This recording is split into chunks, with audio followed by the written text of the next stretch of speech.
Welcome to day 3 of IFT 19 and welcome to the IFT Next Startup Showcase. IFT Next is a purpose-driven program within IFT that represents a wide range of year-long programming, editorial content, and interactive experiences, providing the greater food professional community insight and opportunity to push and stretch innovative thinking, planning, and aspirations to feed the future and beyond. This is our 3rd year having this program at IFT, and we are thrilled with this year's class of IFT 19 startups. A few of them were FDC finalists. You'll be hearing about them today. I highly encourage you to check out their hard work and their innovations behind the stage after their pitches. They will get 3 minutes apiece to pitch, and I hope you enjoy it. Thank you.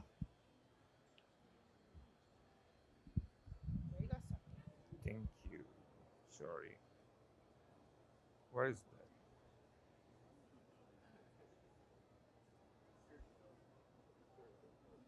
Where's that? Coming and coming. Okay, doesn't matter. Good morning. I'm Jonathan Sierra, CEO of Yarok Microbio. We are just here behind the stage from Israel.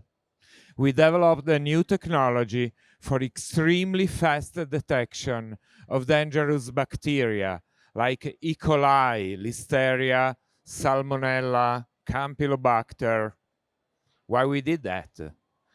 Is there here anybody that remember what happened a few months ago here in the States with romaine lettuce?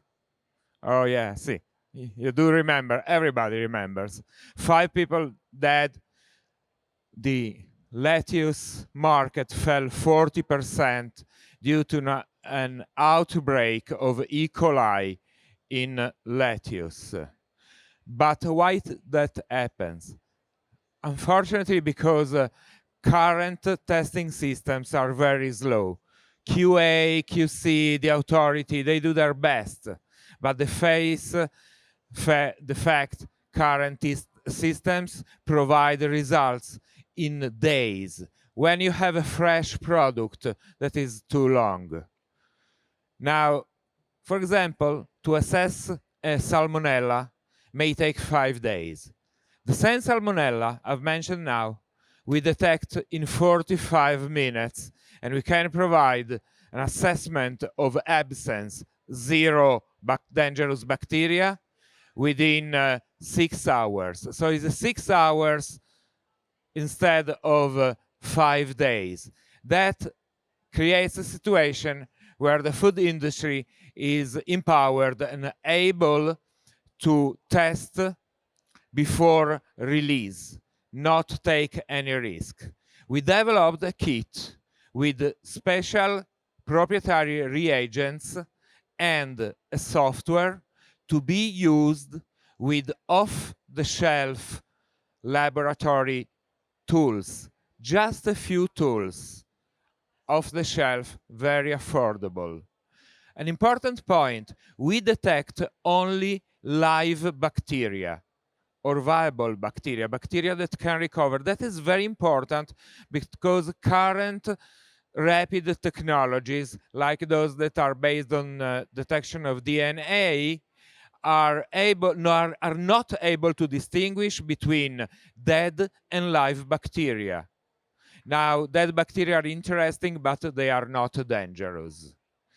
Come, please, visit us just here and learn more about this possibility to have results before fresh food release. Thank you. Thank you. Well, good morning. Is everyone awake? Everyone paying attention? Everyone read the headlines this morning? Apparently, the planet's heating up. Apparently, seawaters are rising, and there's this trend happening with millennials and consumers. They want to figure out how they can abate it. They want to figure out how they can participate in making the world a better place and provide solutions.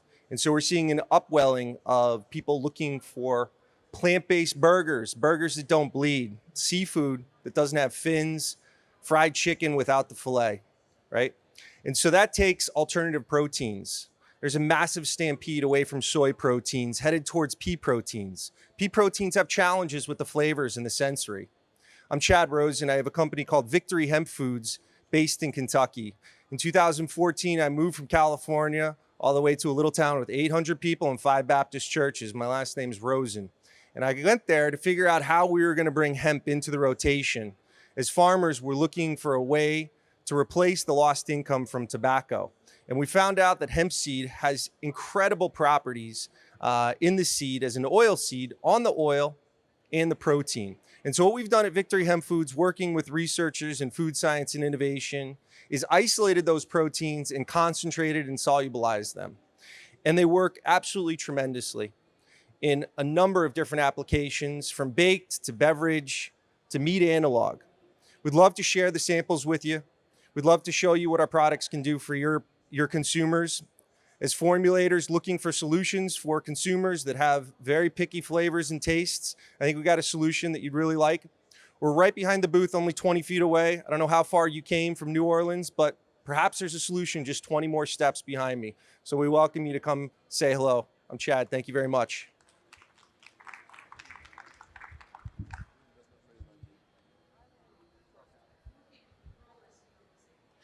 Good morning.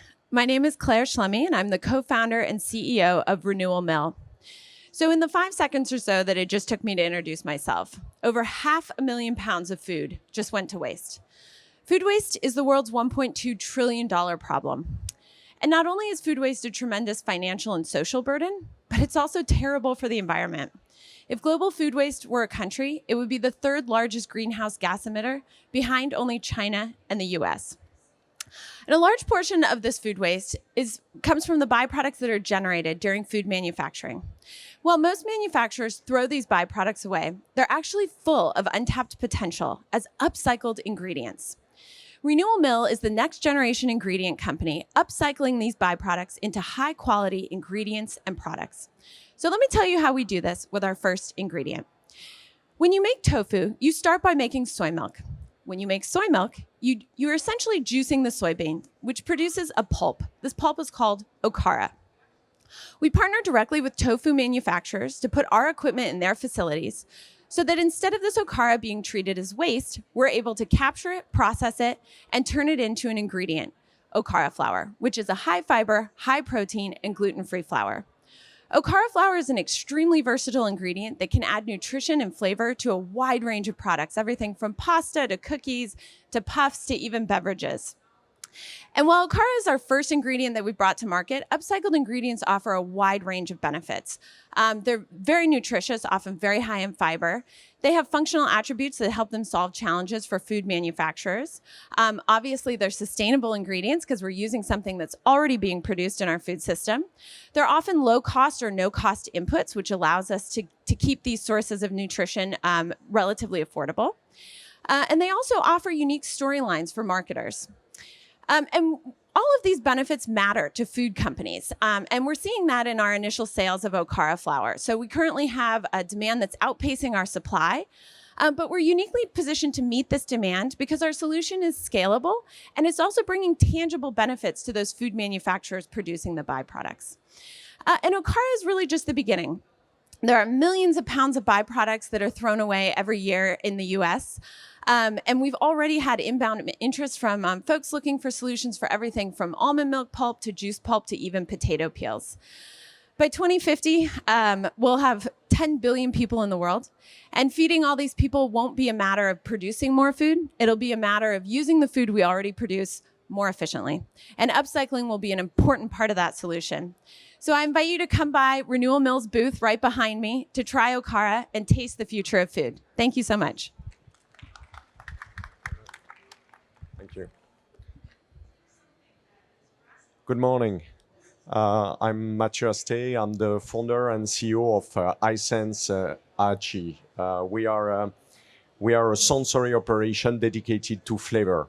Our company started from a very simple observation, which is that the most important attribute of a flavor, the flavor that you're going to put in a yogurt, its taste is not specified. So in effect, flavors are black box when it comes to their taste. it's very difficult to discriminate and compare between strawberry flavors, for example. And this has quite some serious implication in terms of business model. The flavor houses have difficulties often to leverage their own extensive collections of flavors because they can't actually really make a choice for a flavor based on data, based on the taste of the flavor. For the food and beverage industry, it's the contrary. They often have also a number of flavors on their cupboard there. And when a developer is looking at that, he's wondering, okay, which flavor I'm going to use for my new development? And often it's easier to go to the flavor house and ask, okay, could you give me another flavor rather than actually leverage what you already have?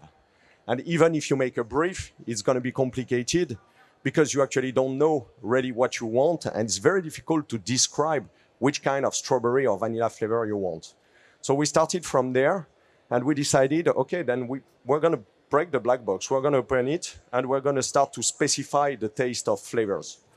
And all the technologies and the sensory science on the back exist already. So what we did, we created trend panels, language and trend panels dedicated to the assessment of flavors in tasting solution. So we put all the flavors in the same tasting solution. We use the same language. We give you the language and we create a profile for each flavor. So that's one part of the business of iSense. We create objective, independent sensory data. And what we do with this data, then we have an online tool, which is a collection manager for flavors, where you can actually now manage your collection and search your collection based on sensory profile of your flavors. So that means that instead of wondering, okay, which flavor should I use today? Or my marketing told me they want a more creamy and jammy strawberry, but I don't know which one it is. Then you're going to go onto your collection. You're going to move jammy up. You're going to move fruity strawberry down, green grass up, and you're going to get exactly the profile from all your existing flavors. And if you don't have it, we offer a marketplace where where flavor house can actually publish their flavors, and on the other side, the food and beverage company can come and search for new flavors. So that's what we do. We connect flavor houses and the food and beverage industry, creating productivity, accelerating innovation, and giving commercial reach to flavor houses. So that's iSense. We are ready with 2 trend panels. We are ready with vanilla. We are ready with strawberry. You can send us samples, and we will digitize your flavor, upload the profile onto your private collection, and you can get started actually with digital flavors. So you're welcome to join us on the back here at our booth, or to visit our website, isensegroup.com. Thank you very much. Bonjour. Salut, ça va?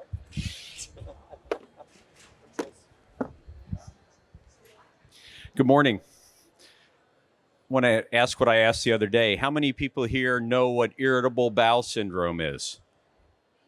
Okay, so that's good. So the reason you know about it is because you have friends probably who have irritable bowel syndrome. It's an incredibly common condition. It affects 10 to 15% of the world's population. It's one of the unique things that is 10 to 15% across the world. And in the United States, irritable bowel syndrome affects 45 million people. So the reason we're Monash University, and we're the world's expert in irritable bowel syndrome and diet. And 15 years ago, Monash University figured out that it was the short-chain carbohydrates, fermentable oligosaccharides, disaccharides, monosaccharides, and the sugar alcohols like the polyols that are really causing the symptoms of irritable bowel syndrome.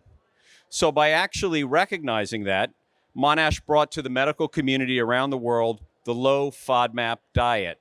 And you've probably heard about that, but the Low Fodmap Diet is a diet that people take or pursue and follow for 2 to 6 weeks to eliminate the symptoms of IBS. Once they feel better, they go ahead and reintroduce FODMAPs systematically, one at a time, so that they can figure out what their trigger foods are. And for most people, it's foods that contain onions, garlic, or lactose. Well, those are in a lot of different foods, so it's important to help people understand that that might be a trigger for irritable bowel syndrome. So the reason we're here at this meeting is we have developed a set of resources to help patients, to help physicians, help dietitians, and consumers around the world. We have an app. We have the world's #1 paid medical app, and this app helps people navigate the diet. It was looked at or utilized 2.5 million times last month. And we also advertise on that app all of the companies that have allowed us to test their foods to see if they might be low FODMAP. Most recently, Kellogg's has joined us, allowing us to test 7 of their iconic cereals and putting our Monash Low FODMAP seal of approval on there. And then that shows up in our app, and 2.5 million times a month, while people are looking for what can I eat, what is low FODMAP, they find these brands. And then when they go to the store, they see the Monash seal of approval. They know that is a reliable food that is low FODMAP, and it will not cause them the symptoms of irritable bowel syndrome. So we're helping millions of people around the world. We'd love to tell you more. Our booth is directly behind me, and we'd love to talk to you about how we can help people with irritable bowel syndrome in general, and how we can work with food companies to help create an even larger marketplace of foods that are low FODMAP to help people with irritable bowel syndrome. Thanks for your time, and have a safe trip home. Thank you. Good morning. My name is Scott Massey. I'm a former NASA research engineer from Purdue University, where I design a hydroponic growth chamber for the space station. I fell in love with the technology of hydroponics and wanted to take it one step further, so I co-founded Heloponics, where our goal is to turn everyday residential consumers into self-sustaining farmers with our hydroponic appliances called the GrowPod. The GrowPod's internationally patent-pending design automates the entire growing process, so we've eliminated the knowledge and the labor required to farm through our IoT algorithms, and only our proprietary design is able to yield a full head of leafy greens on a daily basis in a system the size of a dishwasher that fits under your counter, all while using only 8 gallons of water and less than $7 of energy on a monthly basis. Our demographic is mostly organic families that simply want better tasting, more nutritious food for themselves and their children. Our business model could be described as Keurig for food. We've built a subscription e-commerce platform where our customers are able to specify the seed type from organic, non-GMO certified vendors and the quantity of how many pods they want sent to them on a monthly basis. In this monthly subscription, we include your fertilizers formulated to each user, so no additional purchases are required outside of our company. We are a one-stop shop for growing your own vegetables in your home.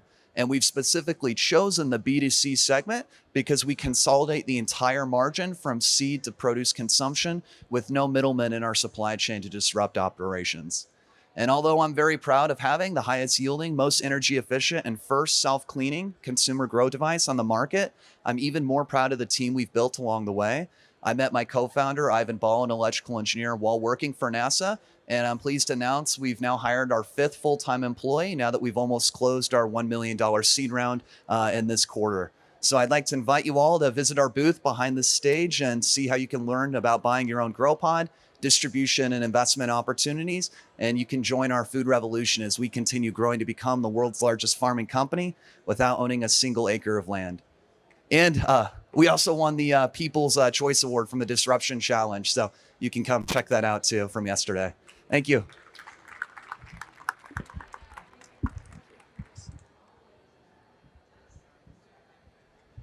Good morning. My name is Nicole. I'm from Gabbana.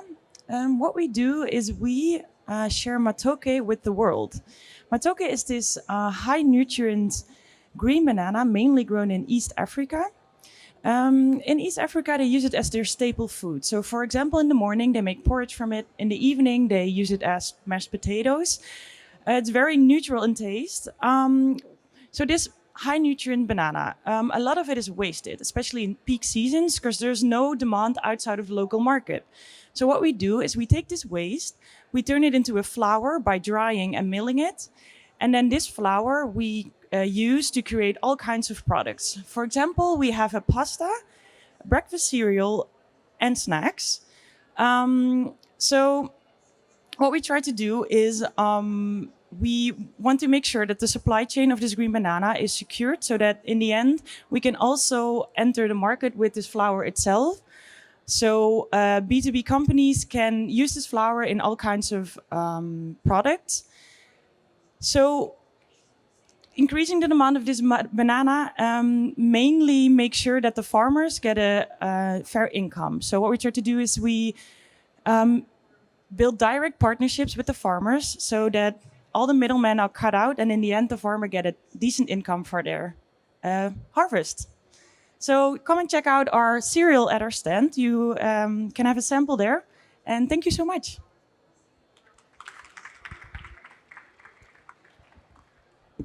Thank you. Hello, I'm John Hodges. I'm from Fresh Surety. And so we're kind of an interesting company. So this is what happens when rocket scientists and people who have been designing guided missiles decide to go in the food business. So the question that everybody's got, if you're in the perishable foods, is you have three questions. If I'm a perishable food manager, I wake up in the morning and I'm thinking, how fresh is my stock? How long is it going to be fresh? And are there any problems in my stock? And the truth of the matter is basically it's invisible. So what we're doing is bringing visibility into food supply chains.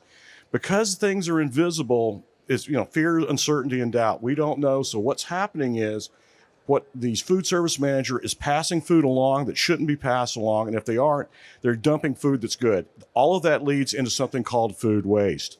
So what we've done is we've integrated a system that provides three main tools that gives you the freshness, that gives you how long the product is going to be fresh, and we can actually bring statistical process control to fresh food margin. Now, the reason we're doing it is we actually have invented a thing called basically a software-defined spectrometer. This thing is actually for $10. You can take it, reuse it, put it inside the food, and we basically wash it. It's rechargeable. The answer is this thing is good to a part per billion. Okay, we've actually tested it for ethylene gas to a part per billion. It's a really important plant hormone, so we've done that.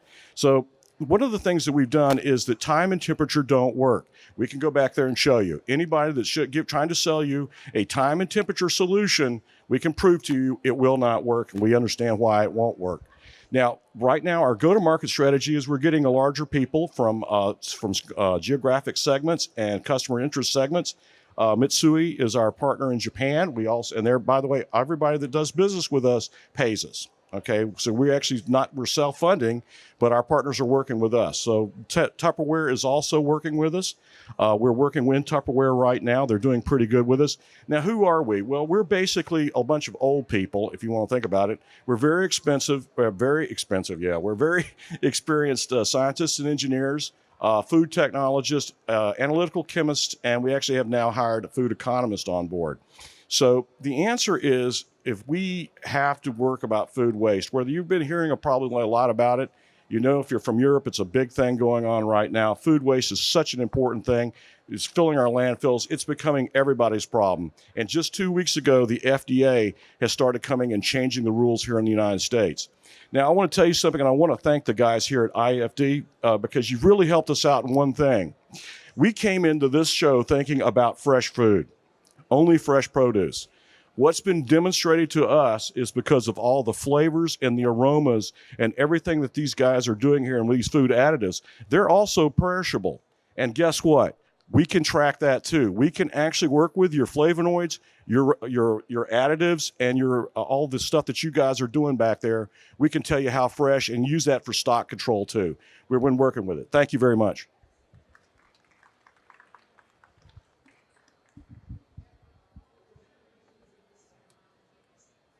Good morning. My name is Sophia from Brightseed, and all of the people in the first two rows here, landmark studies have shown that you will die a premature death because of your diets, relative to all of the people in the room, and it's preventable. It's not only because of what is in our food today, but most importantly, because of what is not in our food, the lack of nutrient diversity. And consumers know this. So we built Brightseed to reestablish that trust that food does indeed nourish. We discover plant-based bioactives, develop and commercialize them in partnership with food, beverage, and supplements companies that are actively benefiting in certain key health areas that are preventable through diet.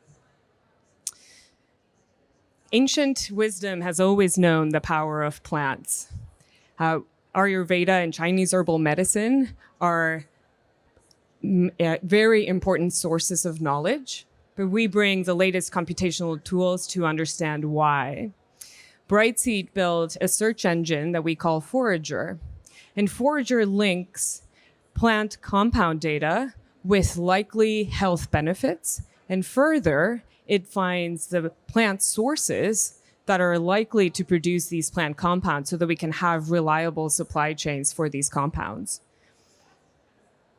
We do all of this 10 times faster than traditional pharmaceutical grade research using high throughput screening. And we can do it so fast and so precisely because of our computational approach. We already found our first bioactive. It boosts metabolism and clears toxins from our liver, and we will bring it to market in 2020. And it is the first of several in a pipeline. And so in sum, Brightseed partners with food, beverage, and supplements companies to reestablish that trust with consumers and to give them what they really need and really want, a long, happy, and healthy life. Visit the Brightseed booth. We're right behind the stage and would love to share more.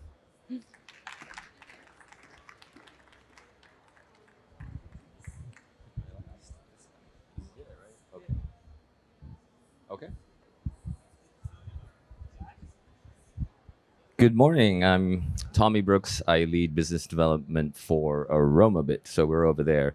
What we do, we are a startup that develops sensors that can digitize smell. So the chip sort of looks this small. How it works, we use a technology called QCM, Quartz Crystal Microbalance. So what this does is it can detect the change in mass of odor molecules. And on top of these sensor elements, we have this thin film coating, which has a different chemical affinity or characteristic, and each thin film interacts differently with specific odor molecules or a set of odor molecules. We like to call them nose receptor membranes. So what we're trying to do is mimic the human nose receptors. Right now we have 35 of these thin films. We're in development for about 50, maybe in the future for 100. Human nose receptors, they have about a couple hundred, maybe close to 400. Dogs, even more. So what we're doing is recognizing any smell as a pattern. So it's a pattern recognition model. We have a demo, so please come by to our booth later to check this out. Some of the potential applications, we have a very broad industry actually, so it's not necessarily just the food industry. We're working with R&D teams, approximately 100 across the globe, food and beverage, automotive, healthcare, home appliance. In the context of, let's say, food and beverage, some of the potential applications we're looking at is quality control, maybe food innovation where you can actually use our device as a analysis machine to collect smell data of, let's say, for instance, we've done like Coke and Pepsi, for example. They look very different as a pattern, but if you look at Diet Coke and Diet Pepsi, they're actually very similar. So maybe they're using similar flavors. Also, we're exploring areas where we've been talking to a lot of people. They're interested in flavor. So, we're really new to the food industry. So this is actually our first time at IFT. But for flavor, there's a human sensory panel. So what the conversation we've been talking to some of the companies out here, they're saying maybe we can use the quantifiable data and actually match it with the human, flavor sensory panel. So some of the companies are actually doing that, and we're hoping to work with some of these new partners out here. Also, actually, we're running out of time. So I like to, again, this is our first time here, but I really like to thank the IFT startup organizers and especially Lori here. So thank you again. I'm with AromaBit. We're right over there behind there. So come see our booth. Thank you. First off, I wanted to give a big thanks to IFT for inviting me to come present here. As mentioned, my name is Christopher Bustos. I head up the solutions consulting team at a company called PatSnap, based out of our Los Angeles office. In my role, I support R&D and IP professionals alike from a wide range of industries worldwide to understand the challenges they face and present valuable solutions to achieve their intellectual property goals. These include, but are by no means limited to, objectives such as identifying white space in a given technology area, confirming emerging trends within an R&D space, discussing how to maximize the return on investment of IP assets, whether that be through commercialization, IP licensing, portfolio pruning, etc. And lastly, aid in effective report building to share valuable insights with a wider audience and drive IP strategy. In my 2 years at PatSnap, I've come across interesting insights in the ever-changing and ever-diversifying world of patents, and I'm excited to share some of those findings with you today in relation to food technology, one of the most burgeoning industries where IP is and will continue to be a driving force in providing worthwhile solutions to impact the status quo. We're going to look into 4 hot areas of food technology today. These areas demonstrate the tactful use and ingenuity of IP by organizations to provide worthwhile solutions and make an impact within the industry. These will provide you with an indicator as to where and how you may want to accelerate your own IP. The topics we'll be discussing today are cannabinoids in the food industry, non or low alcoholic beer, non-meat meat, as well as eco-friendly food packaging. Now, to start off, imagine a world before Nicholas Alpert's patented process for canning foods in 1810, or a world without Louis Pasteur's experiments in bacteriology and food spoilage from a few years later. Imagine a world before freeze drying or microwaves or rehydration. Questions around innovations in the food industry are rampant in today's world, as I'm sure you're all more than well aware of. Admittedly, perhaps the world might be a better place without instant mashed potatoes or ramen noodles, although I'm sure I'm not the only one here who had to live off of them for quite a bit in college. Our friends over in England never really forgave New Yorker Thomas Sullivan for inventing the tea bag in 1904. Consumers are now taking a hard stance in creating a world without plastic packaging, and of course, as the biotech industry's advances progress, the ever impactful topic of genetically modified crops seem to always be floating around the corner. And lastly, how will vegetarians and vegans feel about lab-grown steaks? Perhaps an even bigger question, how will these meat analogs affect the meat trade in places like Texas? So, how are we to imagine the next big leap forward in food technology, and who will be making it? In the same way that Tesla and Uber are disrupting the automotive industry, who are the unseen or emerging threats in the world of food? Well, at PatSnap, what we do is we help to empower innovators like yourselves to find new opportunities by using the predictive power of patents. I admit that talk about patent data often causes individuals' eyes to gloss over, and the truth is they can provide a reliable indicator for future business decisions in growing areas of innovation.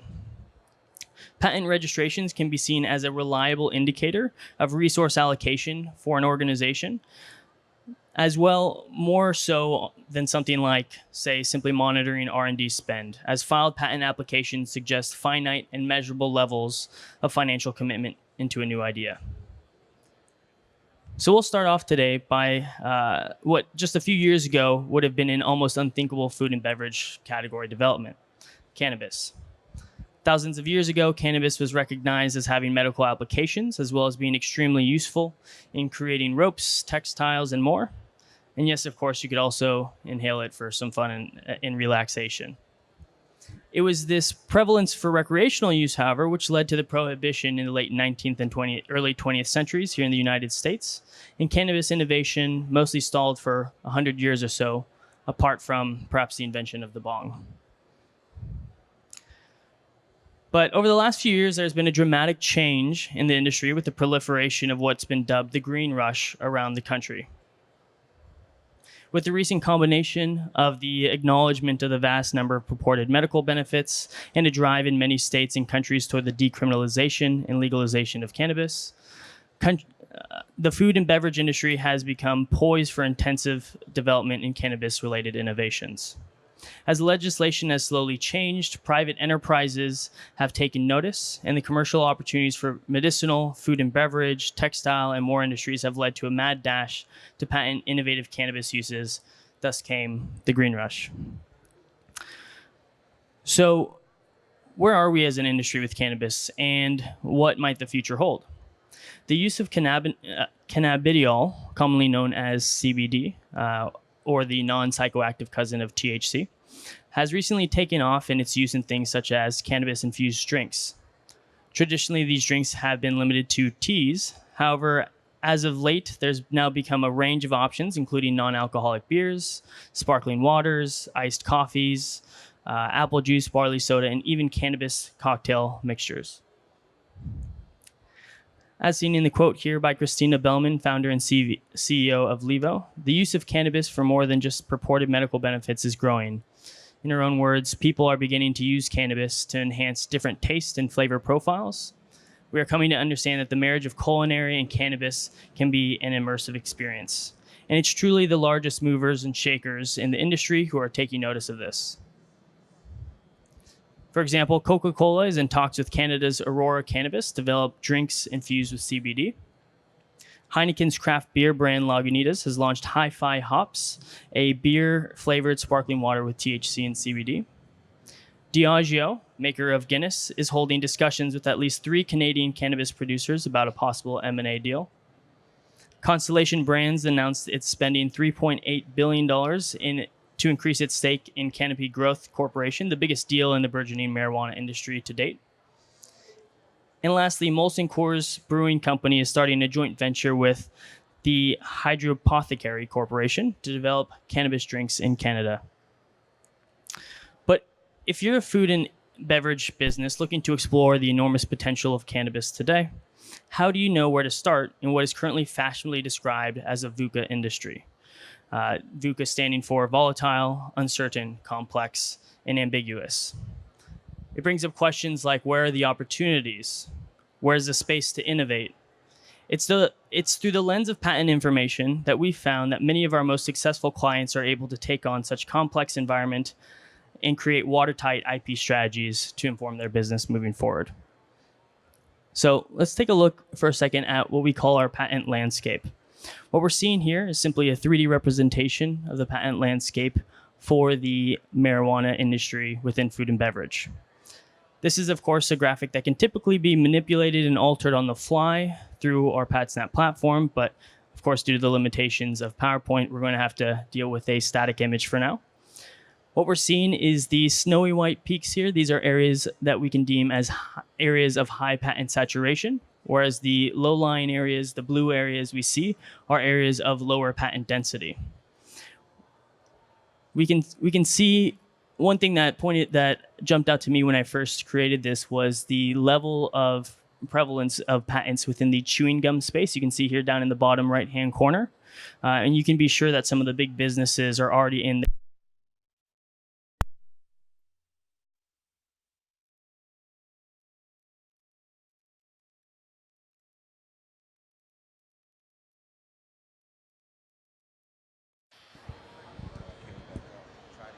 Hello? Okay.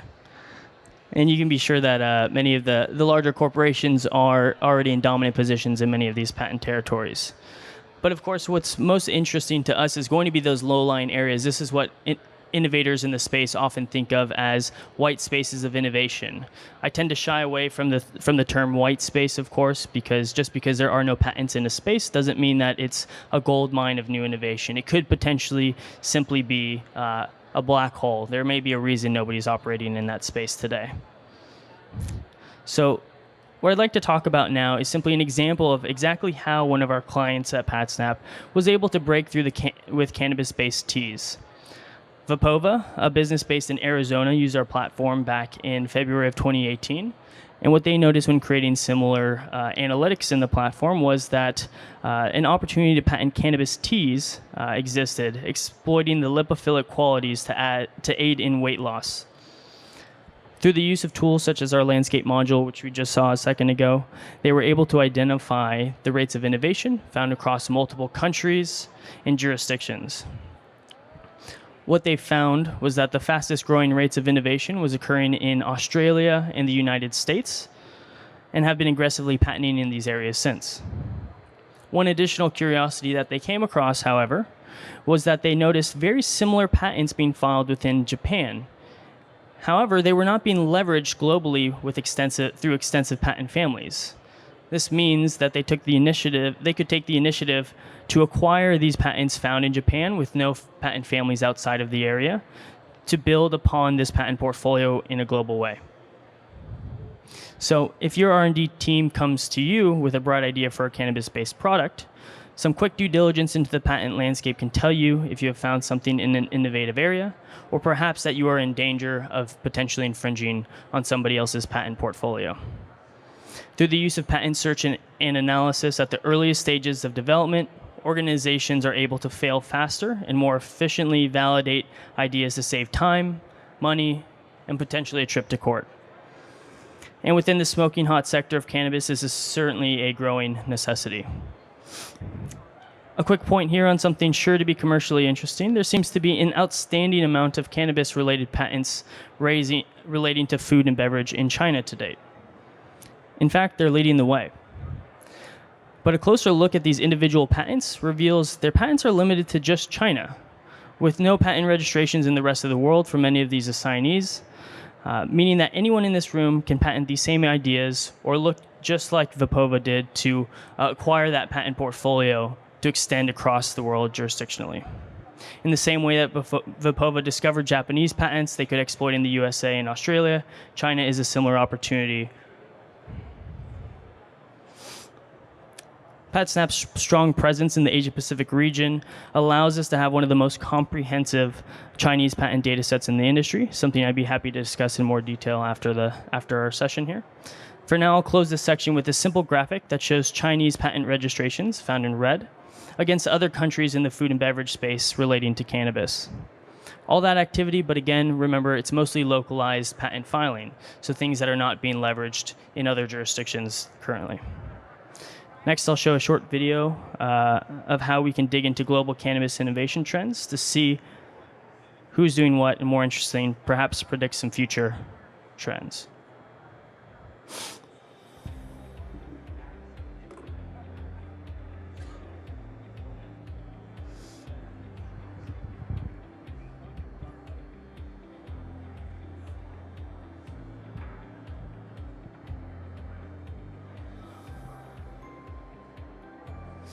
So this is simply an example here of how we can go about using a patent search and analytics tool to quickly identify what may be going on in this particular space. In this case, the cannabis industry. We're doing some quick insights. What we're looking at now are some easily exportable and actionable reports to inform your own due diligence, regardless of the technology area of interest for you.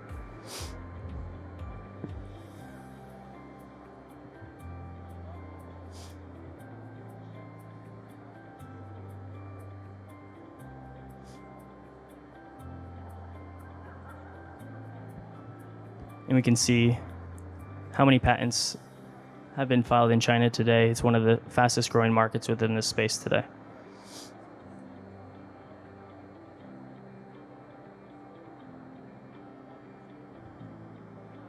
From the looks of it, it really took off around 2013 is when the filing rate in China really started.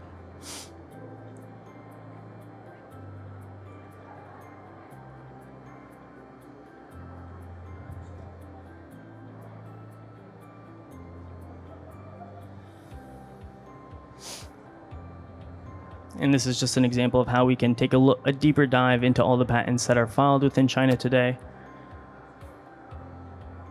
and see what other jurisdictions these patents are being leveraged into.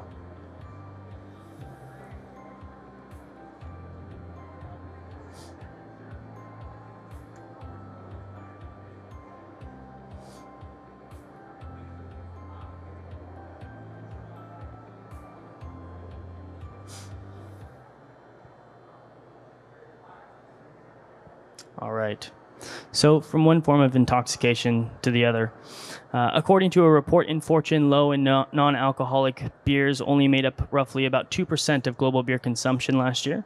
But industry analysts have begun to speculate that the move towards health and wellness could make the so-called low and no segment of one of the fastest growing categories of beer. As an example, Japan has seen a rapid rise in the popularity of non-alcoholic beers, or beer like Happoshu, a low malt content beer often made with fruit. Although Happoshu has been popular in Japan for at least 30 years now, a quick check reveals that Japanese patent families around Happoshu are once again localized to Japan in the same way that cannabis is for China. This leaves a huge opportunity for Western companies to capitalize on innovative methods used in Japan for cross-national developments in the low alcohol beer category. A few examples here. AB InBev has said it wants 20% of its global beer volumes to come from low and non-alcoholic sectors by 2025, and has now begun to offer zero alcohol versions of many of its global brands today. Heineken has launched a no alcohol variety of its eponymous brand in Europe, and demand for low and non-alcoholic beers is also growing in Southeast Asia. Market reports can only tell you so much about innovation within this category. To find out what a product and techniques brewers are actually working on, we can look to intellectual property, IP data, for insights. The recent patent activity from innovators in the field reveals signals about how this market and its technologies are evolving. Through patent analytics tools like Insights by PatSnap, we can start to dive deeper into the patent data around categories like low and non-alcoholic beer to start to answer questions like which businesses are the most active in this space today. So here we see, once again, another 3D representation of the low and non-alcoholic beer space. Once again, just in a quick comparison to the cannabis-based one earlier, we can see there's a lot more of that low-lying blue area, a lot more areas that can be potentially leveraged in the future. But before we leave the beer category, here, perhaps we'll quickly discuss an example of what might happen if you don't have a patent analytics tool, the things that you might miss. So here's quickly the application trend of actually a single assignee, an inventor by the name, and I may be butchering the pronunciation, of Kvasenikov Oleg Ivanovich, a Russian. He is apparently the inventor, an inventor who has curiously filed upwards of 37,000 patents in the past 10 years. All for the same product, in fact. Kvass, a low alcohol beer. 56,000 applications, as we can see in, I believe that's 2015 right there, made in a single year. I mean, how can this be? How did he find the money and the time to achieve all of this? Now, it is quite possible that this individual is simply an avatar for a larger organization or perhaps a government entity. It's not uncommon practice to have an organization have the assignee name under an inventor themselves. A lot of these patents, however, are only enforceable within Russia, which could be seen as a strategic move to protect innovation from foreign influence, interference, as the food tech area is a hot topic for intellectual property today. But such a haphazard and scattergun approach is usually seen to be extremely inefficient when it comes to patent filing strategies. It downplays the role corporations can have in bringing sustainable job-creating businesses, and often involves a waste in resources to patent many innovations which may never be fully utilized. So having consumed your cannabis beverages and your low and non-alcoholic beers, you're probably getting the munchies a bit.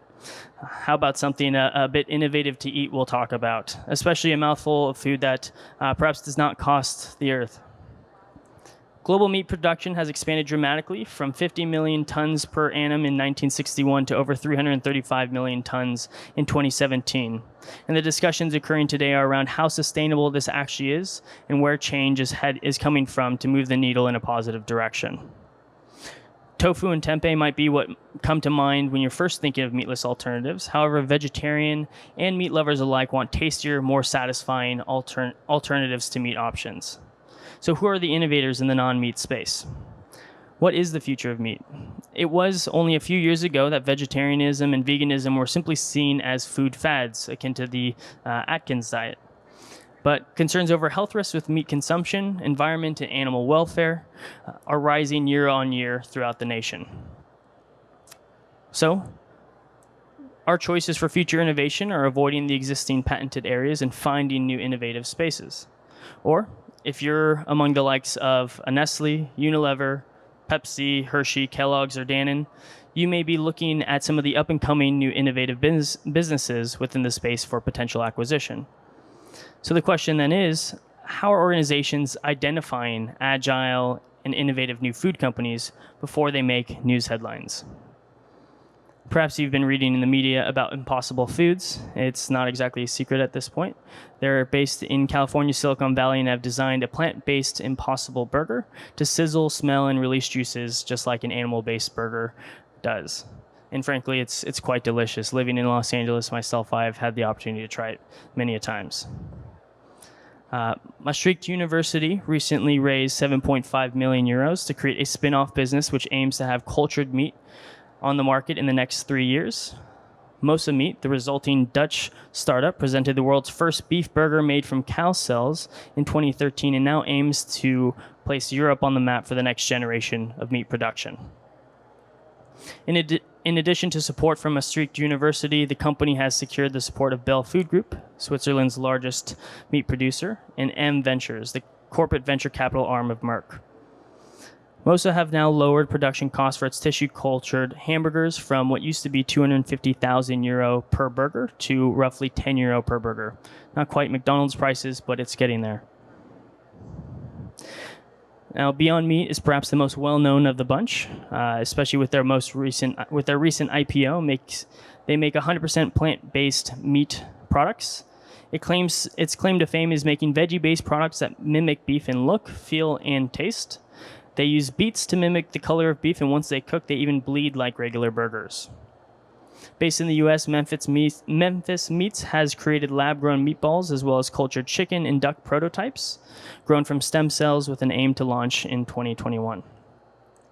Beyond Meat's prepared meal is made with plant-based chicken and states that when buying the product, the consumer is said to be lending Mother Nature a helping hand and positively impacting climate change by conserving water, energy, and land.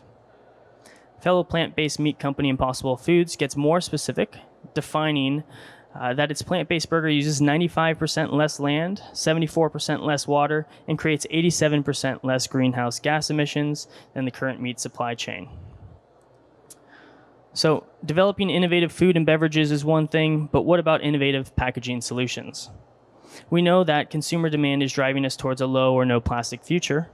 Of 78 million metric tons of plastic packaging produced each year, only 14% of it is actually recyclable. And a lot of that plastic waste is food packaging. And consumer demand is driving an urgency to switch to alternative sources of food packaging. As Delapac's CEO Paul Springs stated in an article for The Grocer, there is a global drive to eliminate as much plastic as we can from our lives, and one of the biggest issues at the moment is the application of packaging for single-use food and drink products. A small anecdote, I was happy to see last week when I went to my local Trader Joe's that it seems they're actually changing to completely green packaging as well in the near future. So all of their packaging will be completely recyclable and or biodegradable. There is an immense diversity in the contribution R&D initiatives have provided for reaching this eco-sustainable aim. There are solutions as diverse as beech tree pulp plastic nets for fruit and vegetables, beeswax food wraps that take the place of saran wrap, and specially developed glue for creating ring-free six-packs of beer. One of the fastest growing innovation areas are edible bioplastics. These are created from plant, fruit, and vegetable extracts taken from food waste with plasticizers added into them. The result is a range of biodegradable, non-crude oil-based plastics, perfect for food packaging. These are non-toxic, and in the case of one type of bioplastic, Nuotin, it's actually fish edible. So let's take an example of an innovative organization, Loop Industries. In 2016, Hatem Sadam invented and patented a heat-free method of making almost all plastic packaging upcyclable. His chemical formulation added to recycled plastic, cunningly separated out DMT and MEG, making it possible to create food-grade plastic PETs. Using patent analytic tools like PatSnap, Loop noticed this patent registration in 2016 when Hatem was working for Ventex in Montreal, Canada, and they made him an offer he simply couldn't refuse. And it's with insights like these, the ability to see opportunities that are otherwise invisible, that make patent data so strategically important. The key point to focus on here is that these innovative new ideas and solutions do not just suddenly drop out from the sky as fully formed products ready to go to market. They're usually developed over years and years, which involves not just ideation, but the careful use of patent analysis tools like PatSnap. These platforms for patent analysis have vital roles to play, not just in finding the space for innovation, but they also ensure that innovators do not violate existing patents as part of their R&D. No one wants to know what they're doing. No one wants to battle it out with large organizations like Coke and Nestle in court. So better to be fully informed about what you're doing and ensure that you not only have the white space of innovation to create new products, but you of course have the freedom to operate with existing lines as well. Companies like Impossible Foods have so far resisted acquisition and have been very successful at raising investment capital from diverse sources, including Bill Gates and Katy Perry. But how long will they remain independent? How much might their IP portfolio be worth? With patent analysis tools like PatSnap, you can clearly see the innovation footprint of a young and emerging business and get a clear sense of its value, potential, and trajectory. With R&D under so much scrutiny at the moment, a much debated number is actually that 85% of R&D budget is wasted. Some of the world's biggest brands and investors are using these tools to look for businesses to acquire instead of risking their own R&D budgets and expenditures. Why take an innovation gamble when there's somebody out there who's already doing what you're looking to do? And if you are innovating, how can you find out who else is innovating in the same space? With first to market being such an important dynamic, patent analysis tools can enable any business to keep an eye on competitor progress. You can see what they're spending on their R&D budget on, but you can also look at their innovation footprint with things such as our landscape. More exciting still are the disruptors, the emerging threats that no one expects or sees simply because they are from industries not typically associated in that context. One of the biggest benefits of identifying information through patent analysis is identifying those cross-industrial trends. As I'm sure you know, in a more globalized world, especially within patents in the innovation space, industries are often borrowing topics and techniques from other industries today, and that's one of the biggest benefits you can get from a patent analysis tool. So here at PatSnap, we've brought together the world's most comprehensive intellectual property data set in an easy-to-use platform to help innovative leaders analyze tech trends, assess new opportunities, conduct competitor intelligence, and maximize the return on their IP assets.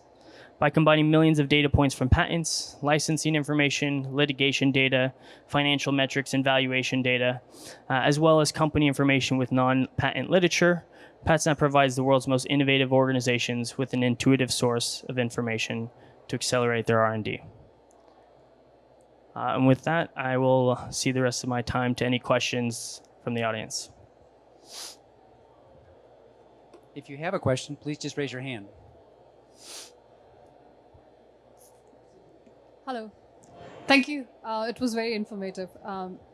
I'm just presuming here if I have a nice novel idea and I want to approach you to ask how many patents are in that landscape, how much would it kind of cost me to get that information? So we're not quite patent attorneys. Actually, we don't actually charge you to get your idea patented. Rather, we provide a platform, a solution to empower yourselves and your R&D teams to do a lot of that due diligence yourself so that your idea, you could actually plot it into our platform. We'll run all of that through semantic analysis to showcase what patents are out there that may be extremely similar to your own. Right. But this service, let's say, how much would it cost to get that information? I'm afraid I'm actually not on the sales side at all, so that's I'm afraid not something I'd be able to answer for you. I'm more on the product development side of things, but happy to chat with you a bit more afterwards. Absolutely. If you'd like. Afterwards, I'll ask you more questions. Thanks. We'll get you in contact with them. Anybody else have a question? Great. So I know you had a lot of ground to cover and couldn't give as much depth, but I'm interested in a little bit more on what you're learning about plastic reduction in packaging. Like who would you say are the leaders right now, in terms of who's leading, that effort? Right. In terms of alternative plastic packaging, I'm afraid I don't have those answers off the top of my head. Again, afterwards, I'm happy to sit down and I can show you the platform and we can actually run some of those analytics yourself, so you can actually take a look at it firsthand. That would be interesting information. Anybody else have a question? Not right now? Oh, I mean, looking at the graphs, it's really, really, really interesting. So it's real-time data, I am presuming? Yeah, exactly. So we pull in over 136 million patents to date from about 116 jurisdictions or countries from around the world. It's updated every 24 hours with additional data sources. So it's real-time data, yep. Awesome. Thank you.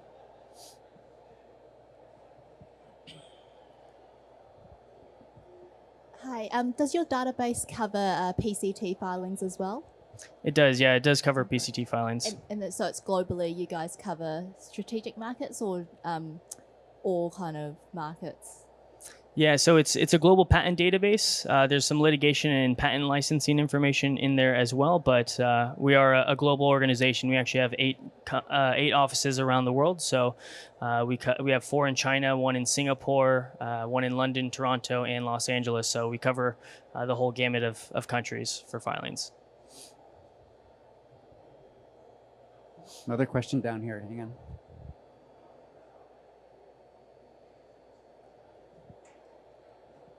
I was just wondering, like, when you mentioned earlier, like, you use the patent information to make a landscape, but what sort of detail do you go into? Do you just, most information are extracted based on the text recognition, or do you go into molecular formula, or sometimes they even have graphic drawing?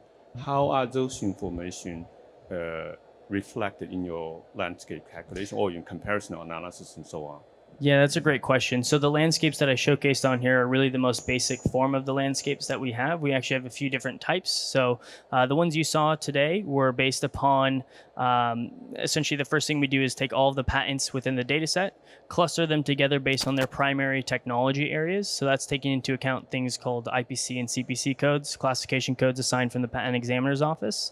And then we scan through the entire text of the document, taking into account the titles, abstracts, and claims, putting heavier weighting on the claims to actually position patents near each other based on how semantically similar they are.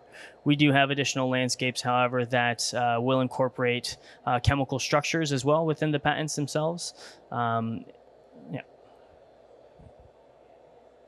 We still have some more time. If there's another question, great. Hi, does PatSnap cover Central and South America? Because I think you said a place around the world, but I didn't hear anything. Yeah, those are just our local offices. Our Los Angeles office actually covers the Central and South America regions, but we do incorporate patent data from Central and South America as well. Okay, thank you.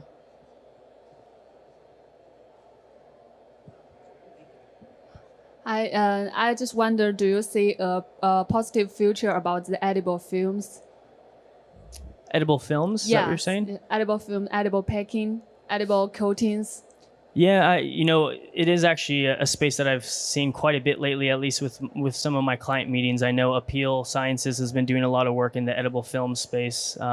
It does seem like something that has been growing quite a bit. So, but yeah, happy to run you through some things afterwards as well, if you'd like. Definitely one way to get rid of the plastics is eat it. Yeah, exactly. All right. Any more questions? All right. That's it. I think that's it, Chris. Thank you. All right. Thank you.